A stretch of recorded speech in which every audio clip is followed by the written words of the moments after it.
everyone, welcome back to my channel. My name is Kayla if you're new here, and I am the owner of a small business named From Kayla. I start off by making handmade soy candles inspired by my Asian heritage, and since then I've branched into wax melts and also air fresheners. So before we dive into this video, I thought I would just start off this intro by talking a little bit about me and my background and how I got started. So I first launched my business in June of 2023, so it's been just over 2 years since I started, and it really started on a whim. I feel like unlike a lot of other people, my business journey started quite randomly, if I'm being honest. A friend of mine was diving into the pop-up market world, and she wanted to share a tent with me at my city's biggest festival. And I know what you're thinking, why would you choose the biggest festival as your first market?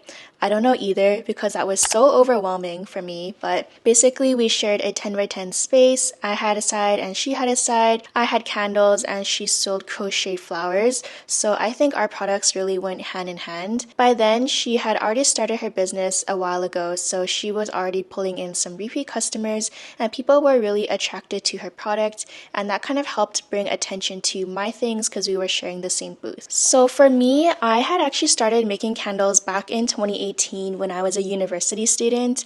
This was just solely as a hobby. I was doing it just for fun after school or on the weekends, and I really thought that the aromatherapy helped with me while I was studying. Once I started making them and I showed my friends were interested as well, and so very early days I did get some support from my friends, but at the time I was charging like $10 per candle, which I think I was actually losing money. It was only 5 years later that I actually started selling my candles to strangers. I know a lot of creators already had an audience when they start their brand. Usually people start off from Instagram or YouTube and then they come out with their own merch collection or their own product of some sort.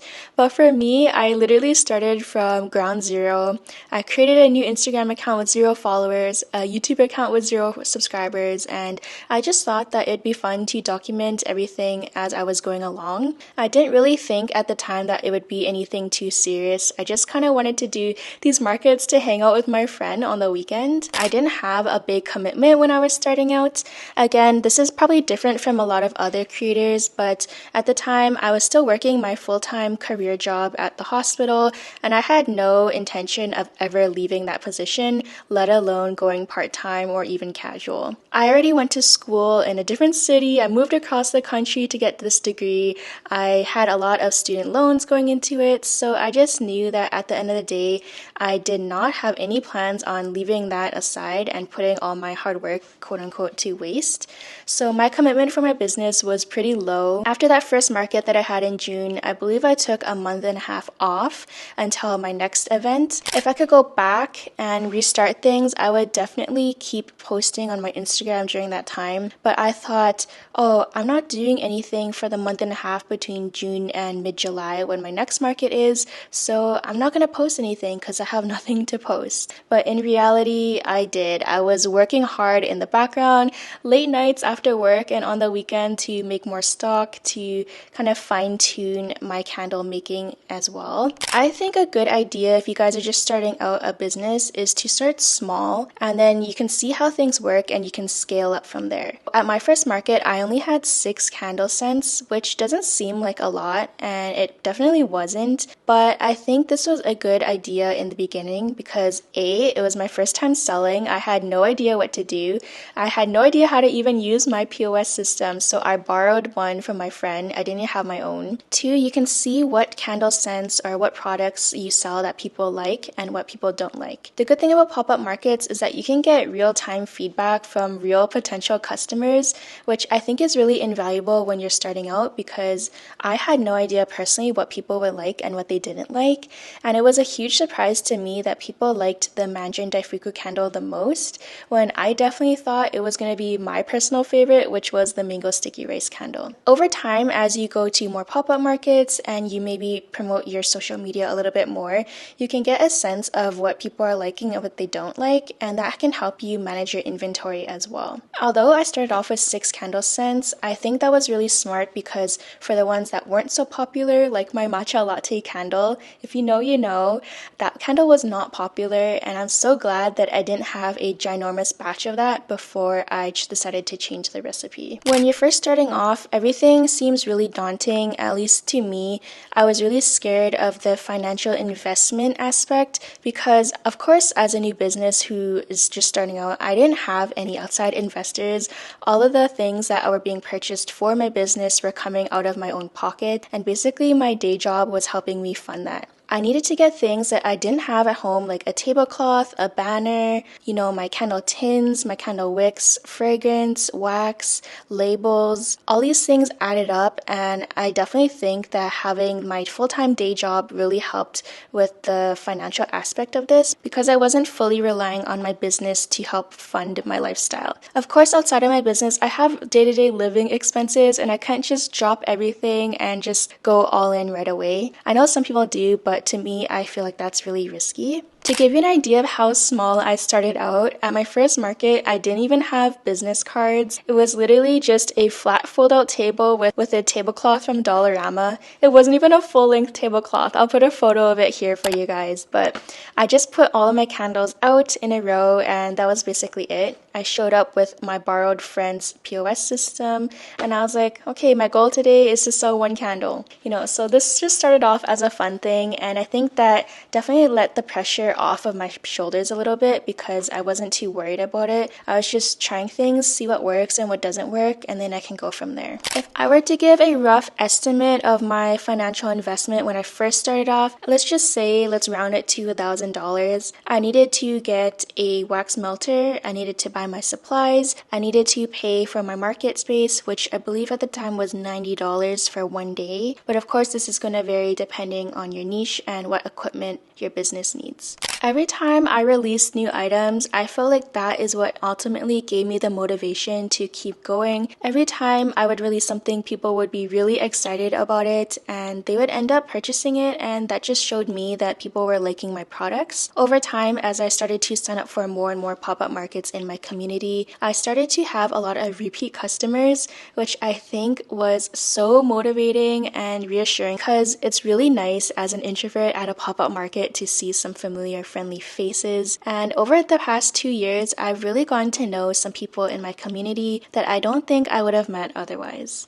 Alright, it's Editing Kayla here, and I just wanted to jump in and talk about some of the ways that I'm able to run my business while I'm still having my 9 to 5, and one of those ways is through automated email marketing. I've been using Omnisend for the past year now, and if you guys aren't new to my channel, you know just exactly how much I love them, and I totally rave about their platform all the time. Omnisend helps me save so much time through their built-in automations that help me convert customers. Sometimes things pop up, and I can't be at my computer all the time to hit send on all of my email campaigns. So something that I like to do is actually schedule my emails. So scheduling email campaigns for a later date and time are really helpful. For example, sometimes I'm at work at 6:30 in the morning, but I want to send out my email around 10 o'clock a.m. because that's the time that I found personally where people open my emails the most. So I can hit schedule and that will be sent out while I'm at work treating my patients. And if you don't know how to make an automated workflow, don't sweat it because once you create your account, there's automated pre-built workflows that are already set up for you. You just have to hit enable. Some of these workflows include welcome emails, product abandonment emails, and also cross-sell, which helps suggest recommended products to people. And once you do get that sale from a customer, Omnisend has built-in reporting tools that make it so easy to understand what's working and what isn't. So if you're interested in trying Omnisend for yourself today, click the link in the description bar below to get 30% off your first paid plan.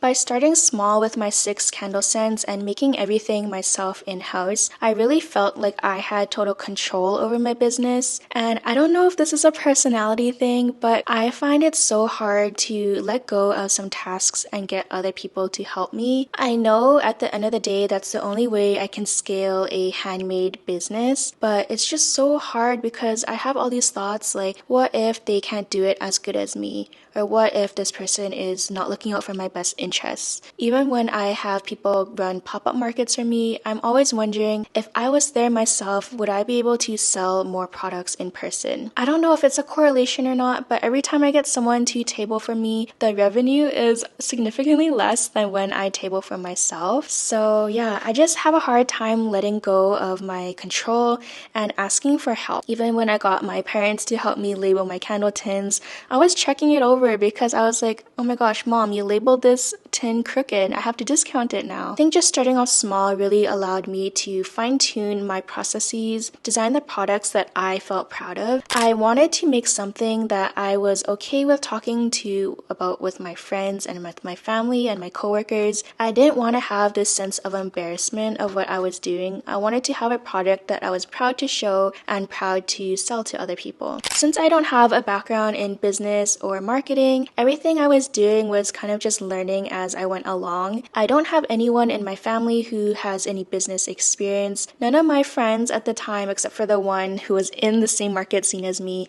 had any idea of how to run a business or what I was doing. So I think the most important thing when you're starting out is to simply just start. Everyone always has these dreams and ideas of what could have been, what should have been, and ultimately those things aren't going to come true if you don't start. I always thought that maybe one day I could find something that would allow me to go part-time at my hospital job, because I found that with the physical workload and also the mental load of working with cancer patients just wasn't for me. And I wish I had realized that when I was in school, but at the time, I just wanted to finish my degree. I already had so much invested in it, but I knew that for the next 40 or 50 years, that was not what I was going to be doing full time. But I didn't know what I was going to do in the meantime. So I feel like having my small business opened up so many doors for me. 2 years ago, I would never imagine that I'm working part-time at the hospital, but here I am. Ultimately, that is because it's a little bit of luck, sure, but it's also a lot of hard work. Sometimes people think that just running social media looks so easy. You can turn on your camera, just smile a little bit, and then you are a millionaire. But ultimately, no, that is like so not the case. There's so many hours of hard work that all business owners put in behind the scenes, and sometimes we're not able to show that side, or maybe we're embarrassed to show how hard we're working. There is a lot of blood, sweat, and tears that went into my business to get to where it is today, trust me. Alright, so fast forward to 2025. I am now part-time at my hospital job, and my main focus is my business, which is amazing to say out loud, and I'm still kind of in that gray area of being confident in myself as a business owner and trusting my gut feeling when it comes to making products. If you're going to take away anything from this video, I think it's just to start and see what happens, but do it smartly.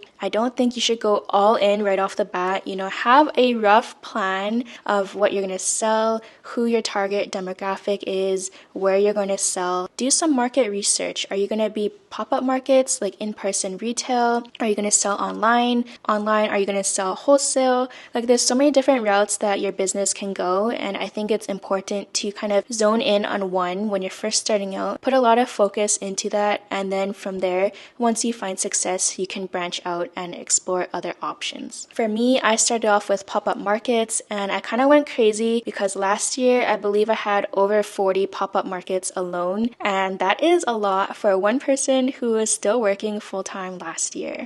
I'm not sure how organized this video is going to be when I'm editing it back, but I wrote down some common questions I get, so let's do a little Q&A. So the most common question I get is how to grow from social media. It can be a little bit challenging to think about social media topics, but one thing that I would give to you guys as a tip is just to record what you're already doing. For me, this really helped with burnout, and also it gave me a lot of content ideas and footage that I could use back and over again. What I started doing on YouTube is recording what I'm already doing. I'm already prepping these candles for a market. I'm already going to the market. Why not share it with you as well? When I think about a consumer aspect as someone who's chronically on social media, I think it's also important to think about making content that you like to watch. Chances are that if you are making something that you like to watch, other people are probably going to watch the same thing or like the same things as you. When you have an interest for something, I feel like it's only natural that it follows into your day-to-day life. And so I was using Instagram on my personal page, of course, to keep up with friends and family. But when I started my small business, I kind of thought that it was a no-brainer to also make an Instagram account for it. But I think Instagram is a good way to start off. It's really easily accessible.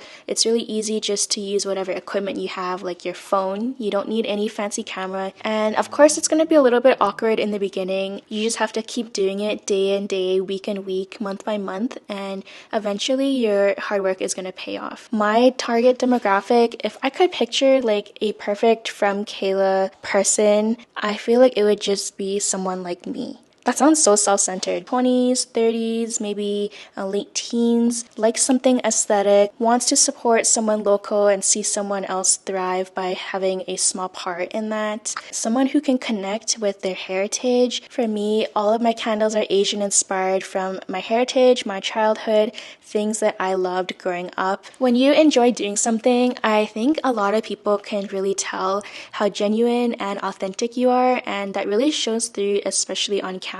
If you are like hating your life and you do not want to be making candles or making your product 24/7, running your business is gonna be so difficult. There's so many days where I'm just in my studio at home alone, making candles, grinding out videos, thinking about my next collection. And if I didn't have that internal motivation and love for candle making, I don't think I would have made it these 2 years.